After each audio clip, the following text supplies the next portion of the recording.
Mushoku Tensei Jobless Reincarnation. Volume 9. Capítulo 1. O Segredo do Prodígio, Parte 01. Antes de começarmos, inscreva-se no canal e deixe o seu like. Isso ajuda esta história a chegar a mais ouvintes. Agora, vamos ao capítulo. Cliff Grimoire, o neto do Papa reinante da Igreja Miles, era um jovem prodígio com um talento especial para a magia. Infelizmente, ele também era temperamental, egoísta e um fanfarrão pomposo. Como resultado, não tinha nenhum amigo. Atualmente tinha 16 anos, em outras palavras, atingiu a maioridade há pouco mais de um ano. Mas ninguém apareceu para comemorar esse marco com ele. Ainda assim, o jovem tinha suas virtudes. Apesar de seus discursos arrogantes, trabalhava duro para alcançar o sucesso, em vez de confiar apenas em seus talentos naturais. Havia alguns, pelo menos, que perceberam e o respeitavam por isso. Cliff foi para a Universidade de Magia de Hanoa por um motivo simples: se envolveu em uma horrenda luta pelo poder em sua casa. Após a tentativa de assassinato de uma criança abençoada perto da cidade de Milishon, há vários anos, um conflito interno da Igreja Miles havia se tornado cada vez mais intenso e violento. O avô de Cliff, que por acaso era o Papa, o mandou para o outro lado do mundo para sua própria segurança. O garoto se lembrava perfeitamente das palavras de despedida de seu avô: "Você tem potencial para algum dia ser um grande homem, Cliff. Não se deixe levar, conheça suas falhas e trabalhe para saná-las." O jovem sabia bem que muito se esperava dele.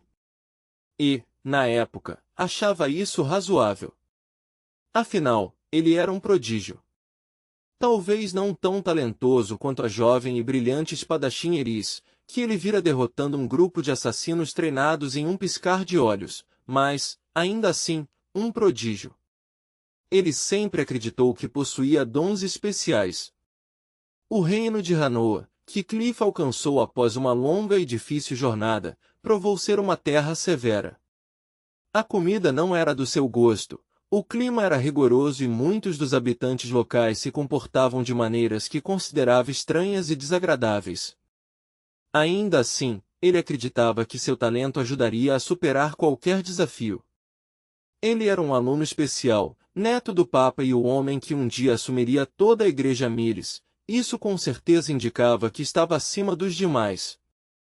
Para a surpresa de Cliff, entretanto, foi envergonhado em 2 ocasiões no seu primeiro ano na universidade.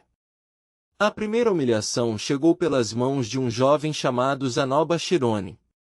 Tratava-se de uma criança abençoada, agraciada com certos dons divinos desde o nascimento. Ele era um indivíduo um tanto instável, sim. Mas sua força física era genuinamente surpreendente. Certa vez, Cliff vira Zanoba agarrar um homem com 3 vezes seu peso pela cabeça, erguê-lo do chão e jogá-lo para o lado sem esforço. Apesar de suas temíveis capacidades, o homem se matriculou na Universidade de Magia, onde estudou feitiçaria como qualquer outro. Pelos padrões de Cliff, seu progresso era dolorosamente lento, mas não era como se uma criança abençoada precisasse muito de magia. Na verdade, alguns estudiosos teorizavam que a magia era originalmente desenvolvida pelos antigos como um meio de ajudar as pessoas comuns a imitar os poderes divinos. E, é claro, uma criança abençoada era uma manifestação humana desses mesmos poderes. Quase não havia razão para um dos eleitos de Deus brincar com o lançamento de feitiços. Eventualmente, Cliff abordou Zanoba e pressionou-o por uma explicação. "Por que você está se preocupando em aprender magias, Zanoba?" "Isso é bastante simples", respondeu o jovem. "Estou perseguindo uma meta que significa tudo para mim." Pegando uma caixa que carregava consigo, Zanoba pegou uma única estatueta, sobre a qual começou a falar sem parar. A maior parte desse monólogo não significava nada para Cliff, mas estava claro que Zanoba não tinha nada além de elogios pela qualidade do design e da fabricação da pequena estatueta. Desejo me tornar aprendiz do homem que fez esta estatueta e espalhar estatuetas tão maravilhosas assim por todo o mundo. Para que isso aconteça, vou ter que aprender a fazer estatuetas sozinho. Antes de me reunir com o meu mestre, devo dominar ao menos os feitiços básicos necessários a esse propósito. Eu sentiria vergonha ao encará-lo de alguma outra forma. E, claro, morro de vontade de criar algumas estatuetas com as minhas próprias mãos. O homem tinha um sonho. E isso era algo que faltava ao próprio Cliff. Ele havia desistido de seu próprio sonho há algum tempo. Dada sua posição no mundo, não havia outra escolha a não ser fazer isso. Mesmo assim, Zanoba era também uma pessoa de certa importância. Como uma criança abençoada, carregava as esperanças de seus compatriotas em seus ombros. Depois que ele voltasse para Chirone, certamente não teria nenhuma liberdade real para escolher seu próprio caminho na vida. E, ainda assim, se agarrava a um fio de esperança, planejando de acordo com a possibilidade de que algum dia poderia ser livre. Se ele tivesse a chance, não hesitaria em escolher o seu próprio destino. De qualquer forma, foram essas as impressões de Cliff. Elas eram baseadas em suposições que não eram totalmente precisas. Ele não sabia nada sobre os eventos que aconteceram em Chirone, ou sobre a posição real de Zanoba por lá. Ainda assim, sua interpretação deixou uma profunda impressão. Ele se viu olhando para Zanoba com verdadeiro respeito, até mesmo admiração. Afinal, quem é esse mestre de que você vive falando? Ele é um mago conhecido como Rudeus Greira. Cliff ficou sem palavras. Rudeus Greira. Era um nome que ele jogou em um canto sombrio da sua mente, desde aquele dia em que foi rejeitado por Eris. Nunca poderia esperar ouvir isso novamente em um lugar desses, dito por um homem que acabará por respeitar. Foi um golpe duro em seu ego. A segunda humilhação de Cliff chegou pelas mãos de duas alunas mais velhas. Como era de se esperar, ele acreditava ser o mago mais poderoso matriculado na universidade. Existiam muitas pessoas que poderiam superá-lo em uma luta de curta distância, é claro, mas ele, no mínimo, se considerava bem superior como mago. Afinal, era um verdadeiro prodígio, enquanto os outros eram simples estudantes. Mesmo os professores muitas vezes não eram páreo para suas habilidades. Em suma, se considerava basicamente invencível. Levou 2 meses para ser rudemente desiludido desta noção. Sua derrota chegou pelas mãos de duas garotas do povo fera, consideradas algumas das estudantes mais fortes da universidade. Seus nomes eram Linia e Porcena. Era meio difícil dizer exatamente quem foi que começou com a briga. Cliff era um jovem de língua afiada, e falou com elas com clara arrogância. Naquela época Linia e Porcena estavam menos agressivas que o normal, mas ainda não se dispunham a deixar um primeiranista falar de um jeito desses com elas. Cliff não lembrava direito nem do que disse para provocá-las. Mas lembrava muito bem da luta em si. Ele tentou lançar um feitiço de nível avançado, Porcena disparou uma magia de nível iniciante bem rápido, interrompendo seu encantamento e restringindo seus movimentos. Linia então se aproximou e bateu nele até dizer chega. Logo após essa derrota pública, Cliff retirou-se para seu quarto para chorar sozinho. Ele disse a si mesmo que a luta não foi justa. Afinal, esteve em desvantagem numérica. Não tinha realmente perdido. Mas alguns dias depois, soube que outro estudante chamado Fitz havia derrotado Linia e Porcena em um instante. E essa notícia foi um verdadeiro choque. Sempre havia alguém melhor em algum lugar. Por mais óbvio que possa parecer, até o momento Cliff ainda não havia aprendido essa lição. O fato de que conhecia tantas magias de nível avançado não o tornava, só por isso, poderoso em combate. Isso também era algo que ele havia acabado de começar a entender. E passou por muitas dificuldades para encarar isso. No entanto, a partir daquele dia, redobrou os seus esforços para melhorar a si mesmo. Ele era orgulhoso demais para aprender com os seus professores, que dirá com os outros alunos. Em vez disso, tentou encontrar seus próprios meios para se melhorar. Foi complicado, mas continuou, em uma constante e obstinada busca para eliminar suas fraquezas. Com o tempo, porém, chegou ao seu segundo ano na universidade, e recebeu mais uma sucessão de choques. O primeiro choque foi a matrícula de Rudeus Greira. O garoto vestia um robe cinza surrado e a incerteza em seu rosto gritava que lhe faltava confiança. Ele era servil e submisso a todos que encontrava, colocando-se para baixo em todas as oportunidades, e também costumava olhar com malícia para todas as mulheres próximas. Não havia nada de viril ou atraente nele. Em outras palavras, era virtualmente o oposto do que Cliff imaginara quando ouviu Eris e Zanoba falarem de Rudeus. Aquele era mesmo ele? Não poderia ser uma outra pessoa com o mesmo nome? Parecia ser algo bem possível. Mas Zanoba reconheceu Rudeus como seu mestre, e o garoto lembrava muito bem do que Eris falará. E assim, Cliff concluiu que ele só podia ser uma fraude. De alguma forma, tinha enganado Zanoba e Eris com um monte de mentiras e alguns truques desonestos. E as evidências pareciam apoiar essa teoria. Quando desafiado por Linnie e por Senna, o garoto instantaneamente se curvou e se rebaixou para evitar um conflito. Se fosse um mago poderoso de verdade, com certeza não teria hesitado em colocá-las em seus lugares. Assim sendo, Cliff concluiu que Rudeus seria muito em breve exposto como uma enorme fraude. Linnie e Porcena eram lutadoras temíveis, e Zanoba era um jovem diligente com poderes divinos à sua disposição.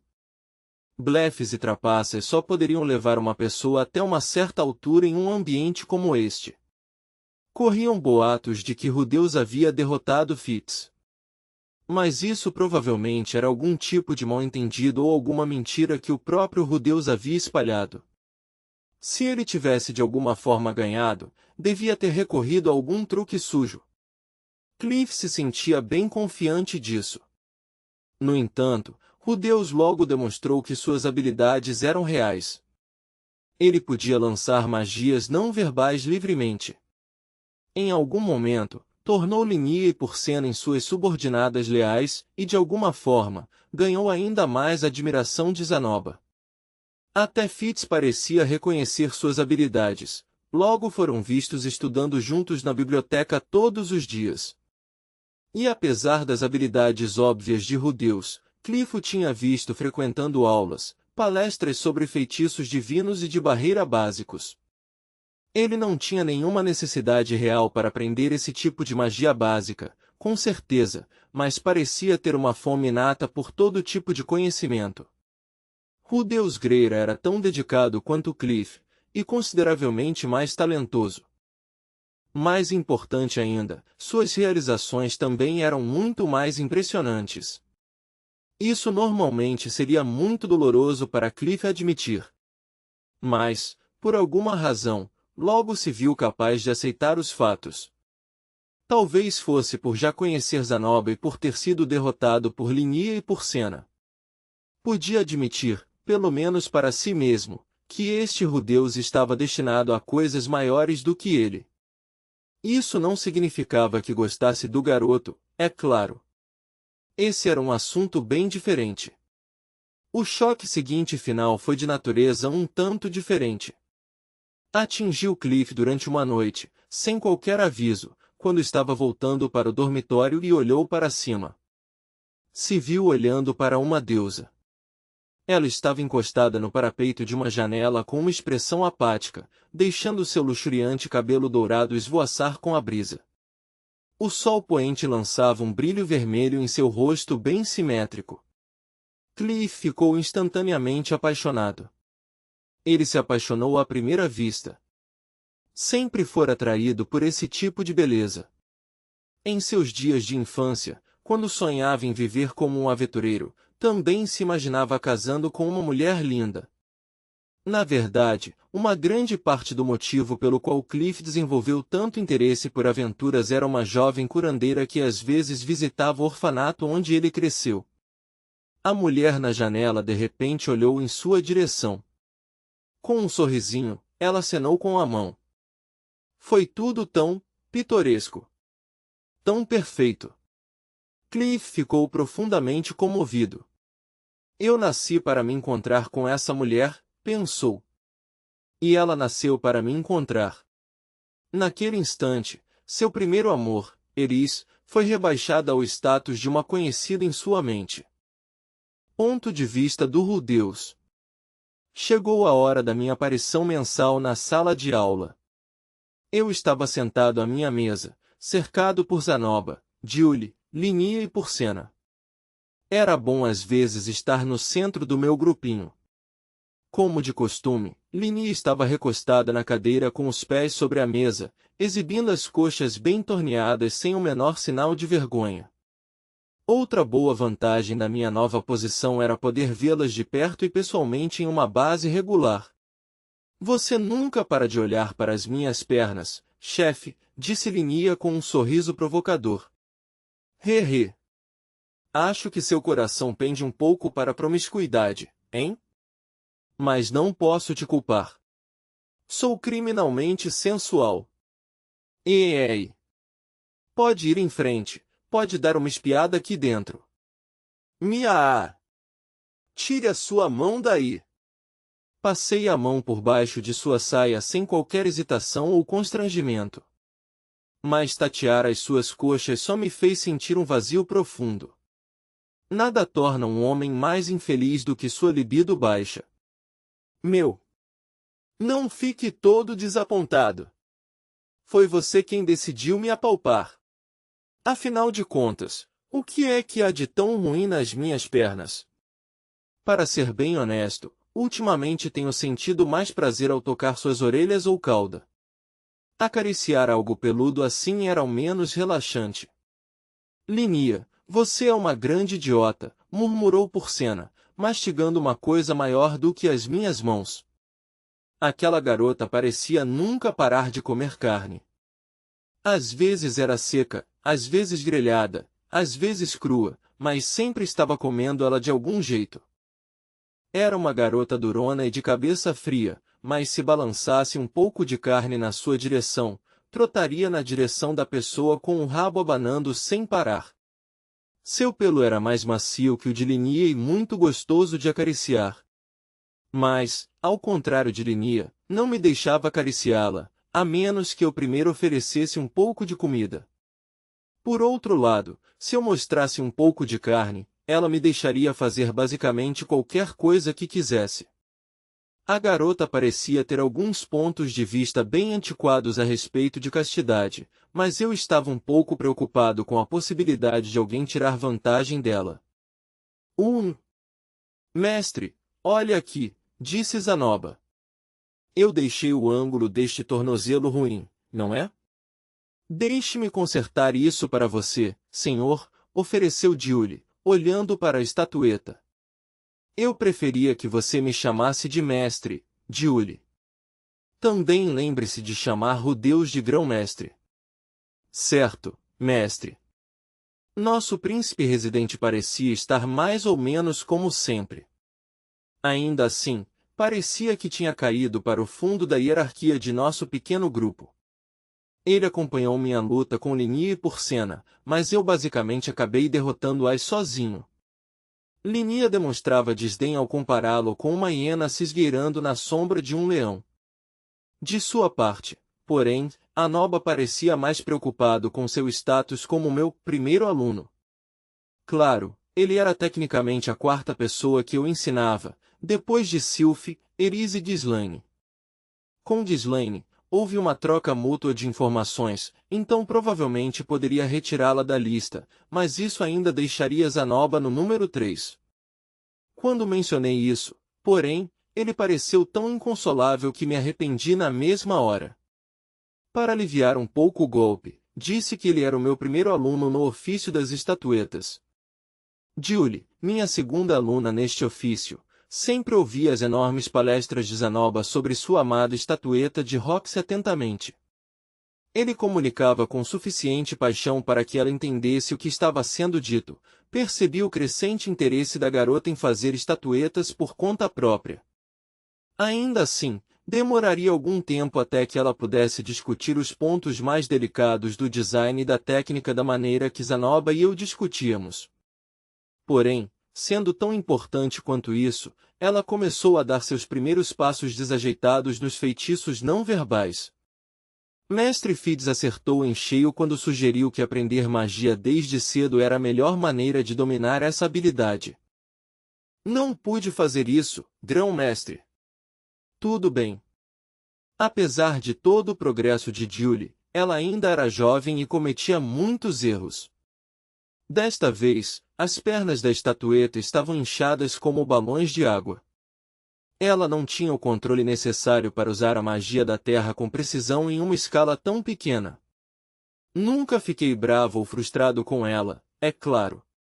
A encorajava a continuar tentando, dizendo para não se preocupar com os erros.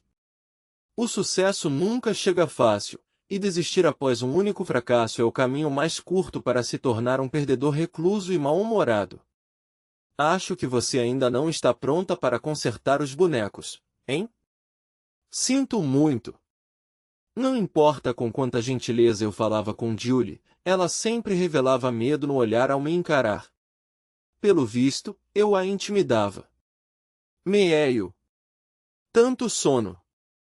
Sim. Está ficando mais quente e tal. Ei, chefe.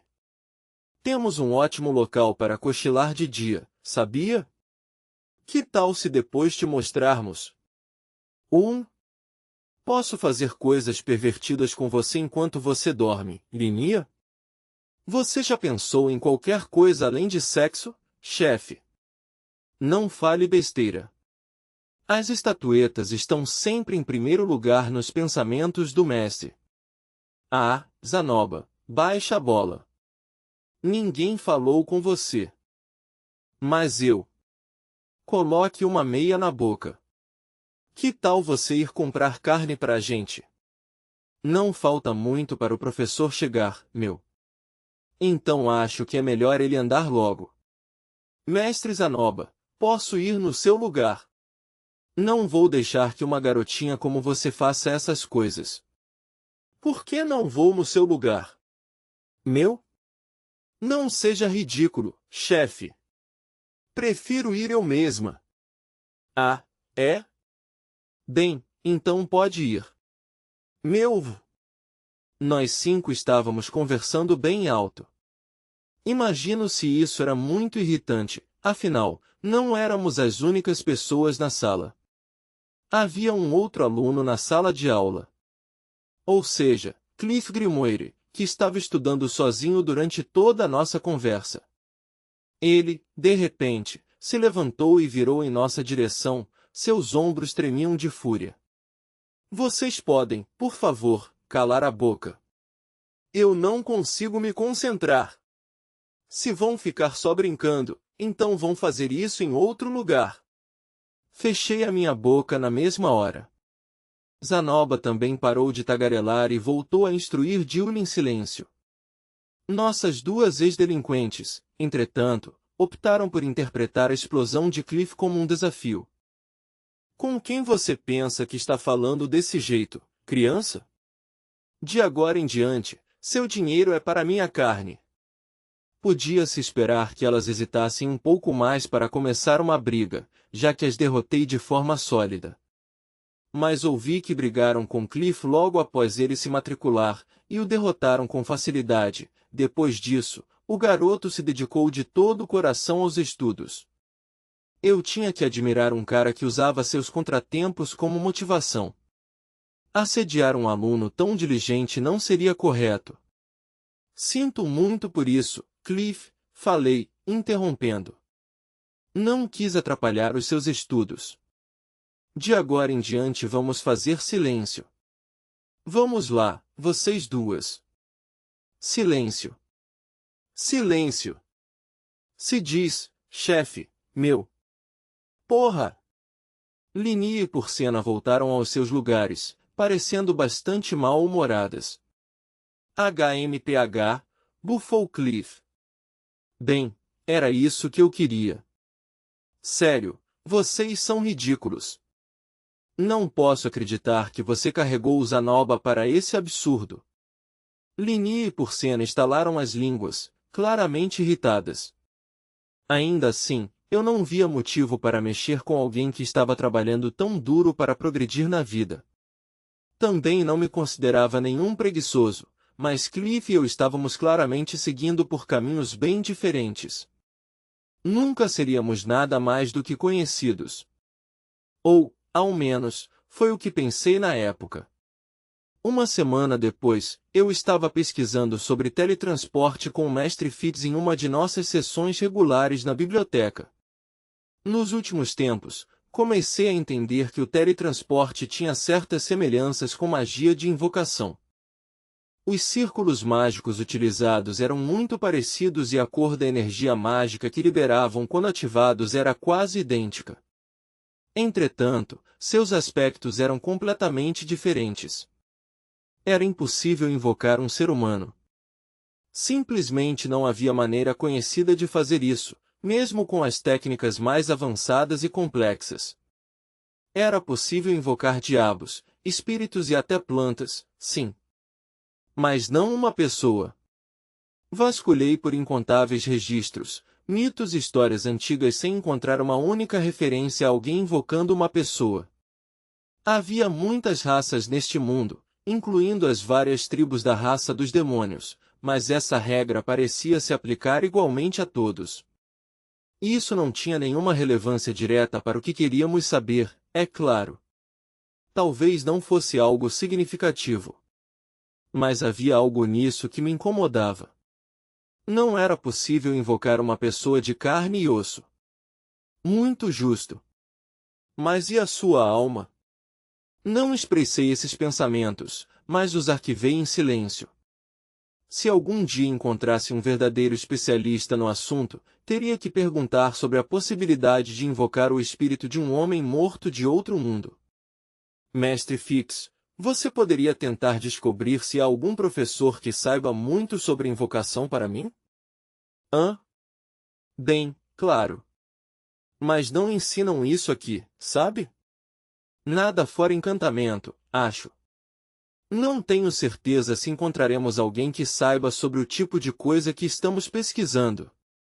Pensando bem, percebi uma nítida falta de aulas de invocação na lista de cursos oferecidos, embora encantamento fosse tecnicamente uma subcategoria disso, pelo que parecia. Eu tinha lido algo sobre isso em um dos meus livros? Bem, não custa nada dar ao menos uma olhada e ver o que consegue encontrar.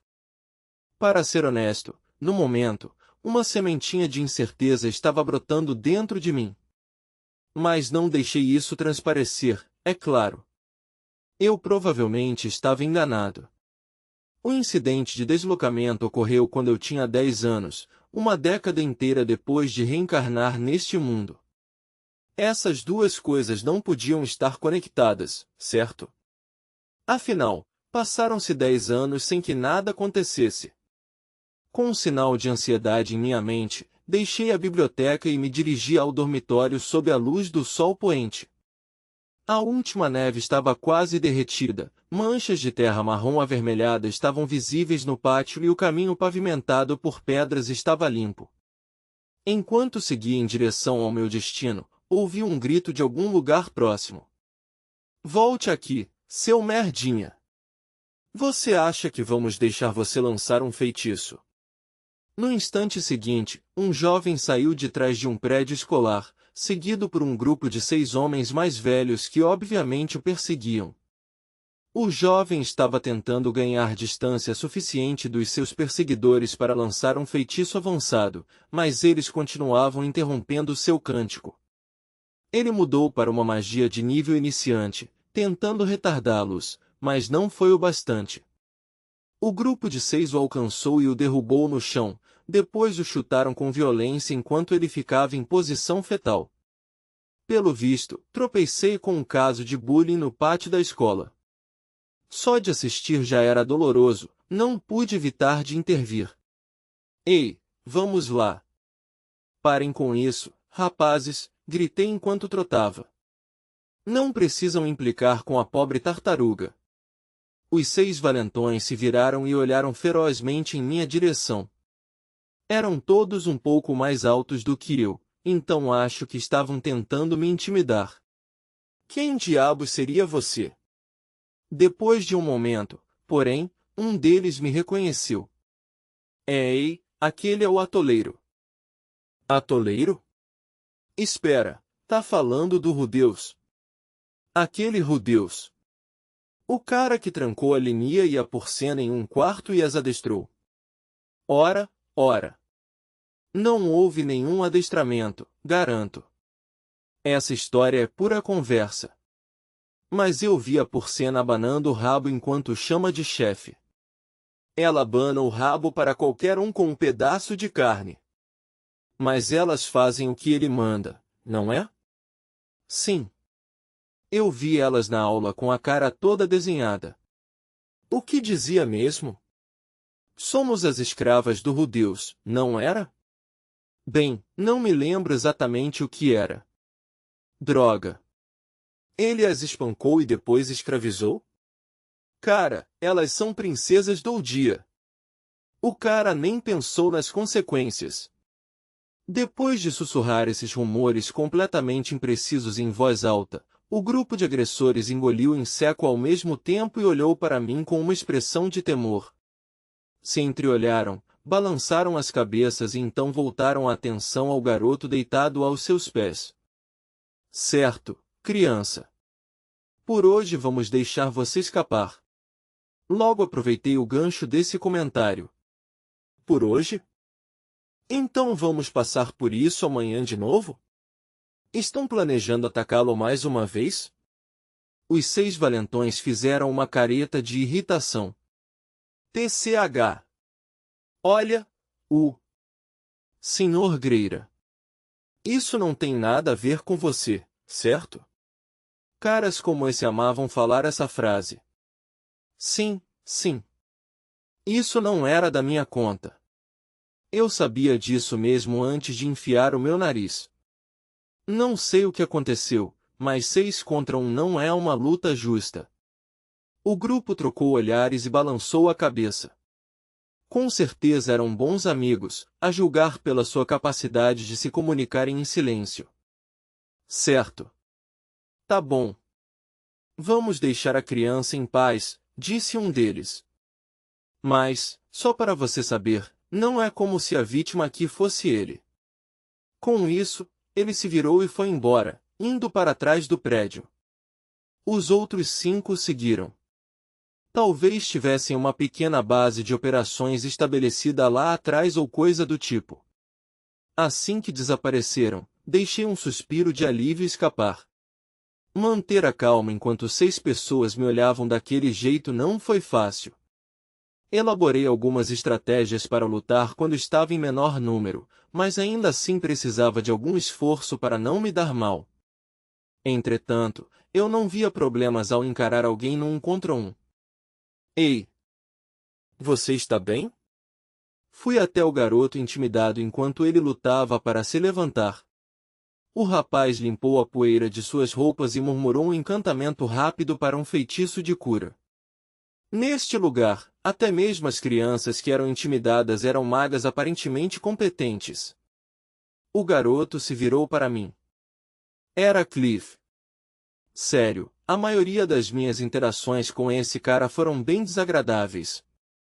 Sempre que esbarrávamos um no outro, ele era abertamente hostil comigo. Provavelmente diria algo como "não pedi a sua ajuda", e depois sairia em fúria. Eu não pedi. No meio da frase, Cliff fez uma pausa e franziu a testa, pensando. Depois de um momento, soltou um suspiro. Foi mal. Agradeço a sua ajuda, Rudeus. É? Não há de quê. O jovem mago curvou-se um pouco para mim, depois se afastou rapidamente. Fiquei lá e o observei partindo, me sentindo um pouco assustado. Era verdade que saí em seu socorro, mas aquela repentina mudança de atitude parecia muito estranha. Quase me fez pensar que ele estava tramando algo. Ainda assim, provavelmente era melhor não tomar conclusões precipitadas no momento. Cliff foi hostil comigo por algum tempo, mas nunca retruquei de volta. Talvez finalmente tivesse percebido que eu não era um inimigo. Sério, não entendi por que decidiu me odiar desde o começo, mas... Bem, que seja. Dei de ombros e fui em direção ao meu dormitório. No dia seguinte, Cliff me pediu para falar com ele atrás do prédio da nossa escola. Ele estava irritado. Eu não fazia ideia do motivo, mas isso estava na cara. Parecia que poderia acabar em violência, então ativei meu olho da previsão de antemão e analisei os arredores com cuidado. Eu também tinha uma boa quantidade de mana reunida em minha mão direita esperando para ser usada. Mas, sério. As tartarugas desses dias. Quanta ingratidão. Certo, aqui deve servir. Depois de verificar se não havia mais ninguém na área, Cliff se virou para mim. Seu rosto estava com um tom interessante de vermelho. Logo percebi que havia mal interpretado a situação. Ele não me chamou ao lugar para lutar comigo. Estava, no mínimo, mais para uma cena clássica de confissão de amor. Isso era um pouco estranho. Verdade, ultimamente eu não tinha conseguido me animar com as mulheres, mas isso não significava que estava disposto a estudar toda a anatomia masculina. É difícil ser sexy assim. Então, Deus, é o seguinte. Sim? Eu já sabia como responderia, é claro. Dar uma resposta clara e direta era importante. Íamos começar como amigos. E também terminaríamos assim. Bem, eu me apaixonei por alguém, continuou Cliff, coçando a bochecha enquanto estudava o chão, todo tímido. É-se sério? Cara, eu realmente teria que atirar neste pobre soldado? Só de pensar nisso meu estômago doeu. Não pude deixar de pensar em como poderia ter reagido se ele fosse uma garota, mas minha espada tinha suas preferências, e elas não iriam mudar.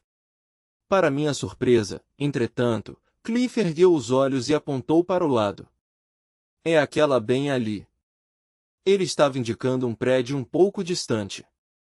Havia alguém lá dentro, olhando por uma janela aberta.